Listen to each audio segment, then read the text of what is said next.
All right, I'm here with Deacon Devon and Erin, his wife, Erin Wolfe. So they're going to get together and talk with us about the sacrament of marriage, as well as the sacrament of the office of the diaconate and the sacrament of holy orders. So, Deacon Devon and Erin, thank you for being with me tonight and doing this for our families. You're welcome. Thanks for having us. Glad to have you. Glad to be here.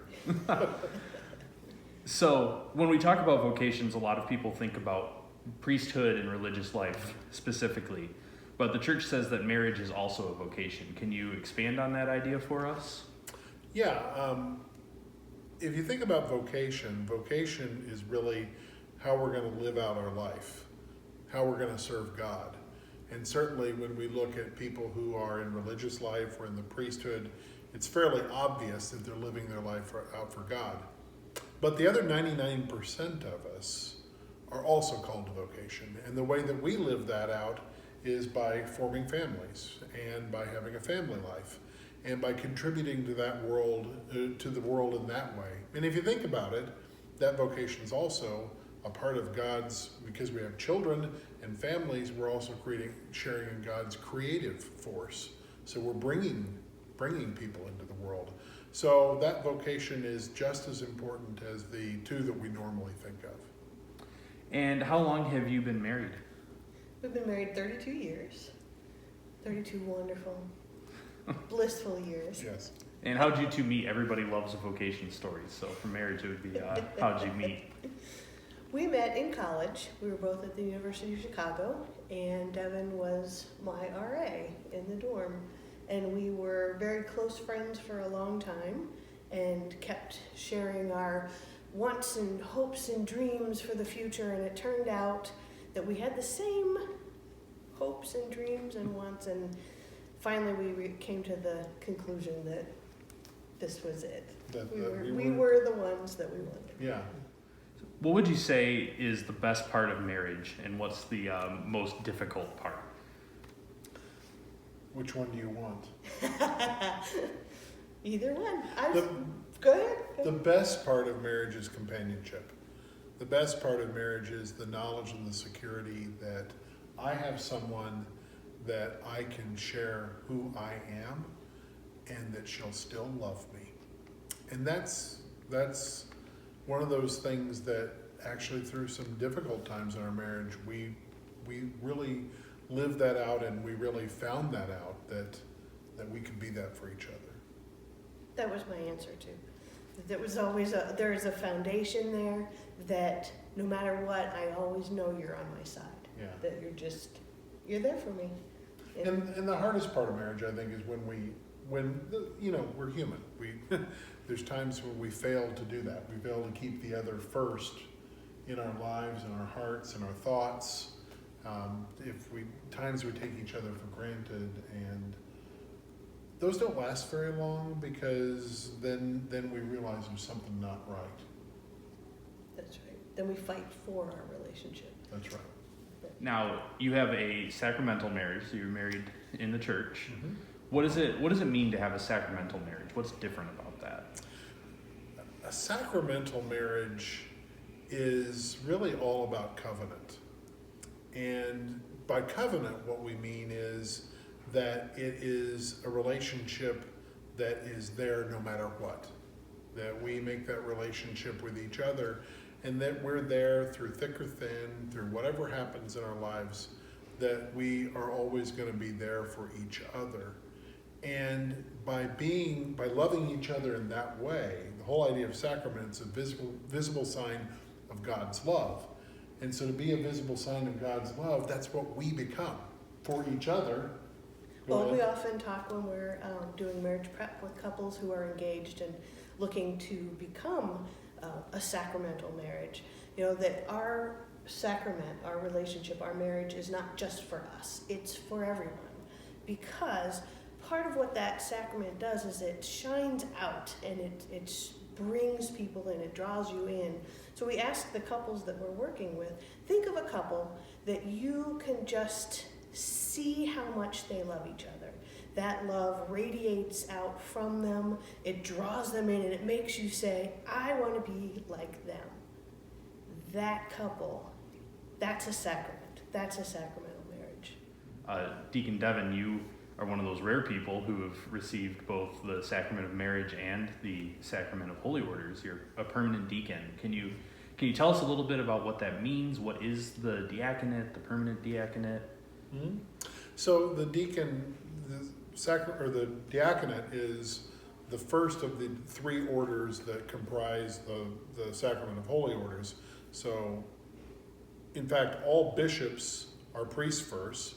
All priests are deacons first, but after Vatican II, the decision was made to bring married men, or didn't have to be married, but men who felt called to the sacrament to serve in a ordered service in the church, that they could become deacons and stay that way permanently. So I'm a permanent deacon, which means my call as a deacon is to service. Certainly there's a leadership aspect to it, but primarily my job is to do what's needed. So I'm not in charge of the parish. That's not what I do. I don't preside at Mass, but I go where the church needs me at the times, and that's what deacons are for.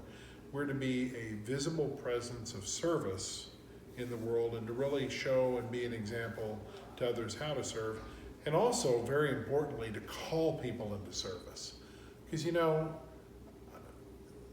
the fraction of people in the church who are ordained, I mentioned 99% earlier, aren't ordained. There's only 1% of us that are. But it's our job to help everybody else to find their gifts and talents so they can serve too in the church. It's not up to us to do all the work. We need to help form people to be workers in the church as well. And so that's a part of everybody's vocation. Everybody who's listening to this, God's looking for somewhere to use you in building up his kingdom. You two have both talked a lot about service, and it's something that you definitely see being done together. So, Deacon Devon, you serve in a very formal, ordained way as a deacon. Erin, what was it like for you watching him go through the process of becoming a deacon, now helping him in his ministry, sharing in the ministry of serving God's people here at the church? Well, we went through a lot of the formation together. Devon took all the classes on his own, but there was a 4-year formation process that we would attend together. And so some of it would just be all the different deacon couples would be there. Sometimes the deacons would go off and the wives would do their own formation. You can look up on the internet, what does a deacon do? And there are answers of what deacons do. If you put into the internet, what does a deacon's wife do? There's not much there. So it was a lot of finding my own path in that. And I looked to other deacon wives in our parish and then in other parishes, and finally decided that basically my role as a deacon's wife was to be Erin, the best Erin I could be, and just continue doing what I was already doing in the parish and not trying to add, be the best somebody else's deacon wife, but to be who I could be. So that was a discernment process for myself. One of the interesting things about the whole process is that we went through interviews and all kinds of different things along the way, and each time there was a point where the final say in whether a man becomes a deacon is if the wife agrees. She has veto power. I had veto power, and of course I didn't veto because I want to be here. Yeah. But one of the great things about the diaconate and having a deacon is that it very often is a twofer. You get the deacon, but you also get the wife. And so that was something I embraced and have embraced from the beginning. That service to the parish, but just also living out my own calling of being a married person, serving others in the church. So that fit, that blending, the meshing of all those vocations was a great fit for both of us. So my final question would be, if you could each share what the word vocation means to you personally for the students and families of our program. I'm going first because I know he'll have a great answer. For me, definitely vocation is how is God calling me to be me? You know, how is God calling me to be Erin? Who am I, and how do I fit into God's family? You know, what's my role here? And that discernment process was just sort of looking into that. That's what vocation for me is calling. Yeah. You know, together we work a lot with baptisms, and one of the things I say a lot when I do a homily at a baptism is that each of these kids is born with a set of gifts.